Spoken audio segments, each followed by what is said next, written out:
నాగర్ కర్నూలు జిల్లా అచ్చంపేట పట్టణంలోని బీజేపీ నాయకులు వినూత్న రీతిలో నిరసన వ్యక్తం చేశారు. తెలంగాణ దశాబ్ది ఉత్సవాల్లో భాగంగా బీఆర్ఎస్ ప్రభుత్వం తెలంగాణ రన్ కార్యక్రమాన్ని నిర్వహించింది. అయితే దానికి కౌంటర్ గా బీజేపీ నాయకులు తెలంగాణకు రివర్స్ రన్ ను నిర్వహించారు. ఇక తెలంగాణలో బీఆర్ఎస్ పార్టీ చేసిన అభివృద్ధిని చూపించాలని నిరసన వ్యక్తం చేశారు.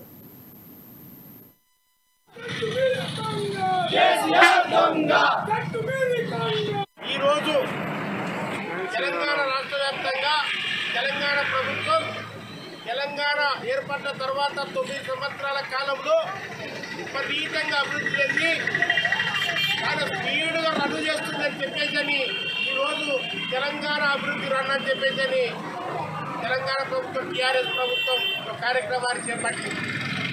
జూన్ 2వ తారీఖు తెలంగాణ ఏర్పడిన కానీ మొదలుపెట్టుకుంటే జూన్ 30 వరకు సంబరాలనే కార్యక్రమాలు చేస్తున్నారు.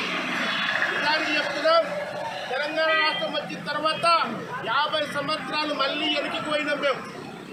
ఆ రోజు దొరకాలంలో చేతులు కట్టుకొని బాంచం దొరా నీ కాలు మొక్తామని చెప్పేసి పరిస్థితి ఏదైతే ఉన్నదో నేడు తెలంగాణ రాష్ట్రంలో కేసీఆర్ పాలనలో మళ్ళీ అదే పరిస్థితి బాంచం దొరా నీ కాలు మొక్తామని కాడికి వచ్చింది. ఎవరైనా సరే డిమాండ్ల కోసం పోరాటం చేస్తే తొక్కి పాటిస్తానని చెప్పేసి చెప్తున్నాడు కేసీఆర్ గారు. మొన్ననే సెక్రటరీలు ధర్నా చేస్తే 24 గంటల్లో మీరు కానీ అక్కడి నుంచి టెంట్ కాల్ చేయకపోతే